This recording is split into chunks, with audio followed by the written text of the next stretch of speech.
Bismillahirrahmanirrahim. Your Royal Highness Crown Prince Mohammed bin Salman, Prime Minister of Kingdom of Saudi Arabia, Excellency President Emmanuel Macron, my dear brother President Qasim Jomart Tokayev, Highnesses, Excellencies, ladies and gentlemen, Assalamu alaikum and a very good evening.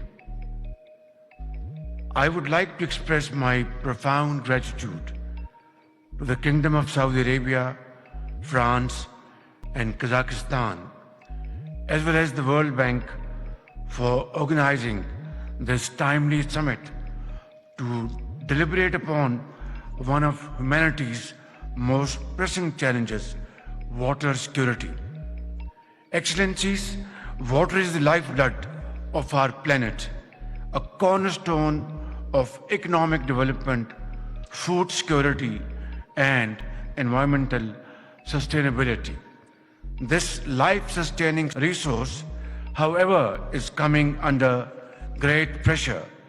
Nearly half of the world's population is facing water scarcity for at least part of the year. Billions remain without clean drinking water as water pollution is rising at alarming levels. Water resources are fast depleting and degrading, displacing millions and causing unprecedented destruction. This is not a distant threat, but a flashing sign for all of us to see and act speedily.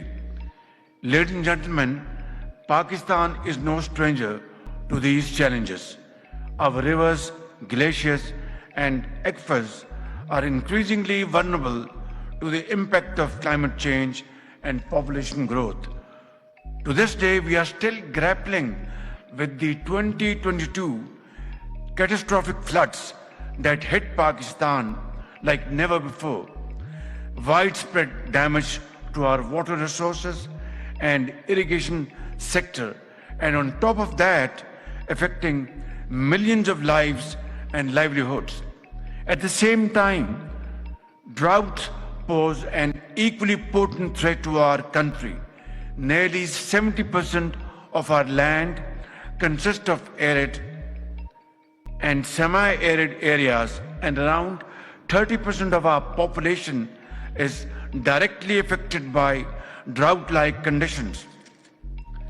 As one of the 10 countries most vulnerable to global climate change, such impacts and losses are likely to rise further for Pakistan in the absence of concentrated international actions.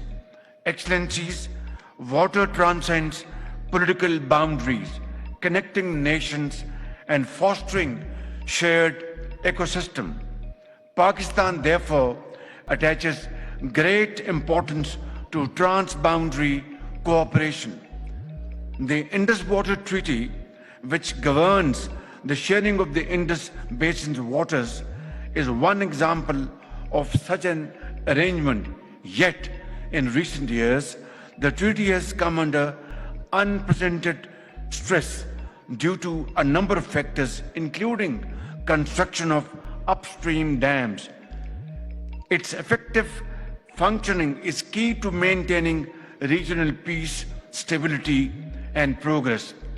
Excellencies, our Recharge Pakistan initiative aims to address climate-induced flood risks and mitigate drought impacts through ecosystem-based adaptations. Also, we are finalizing a national drought plan that identifies the most drought-affected areas and proposes effective response mechanisms to mitigate the impact of drought in these areas.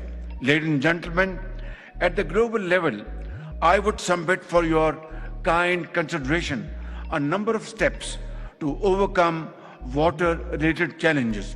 First, we need international cooperation and collaboration to ensure availability and sustainable management of water and sanitation for all, as provided for in the SDG 6. Second, exchange of knowledge and expertise, as well as transfer of technologies on innovative water management must be prioritized.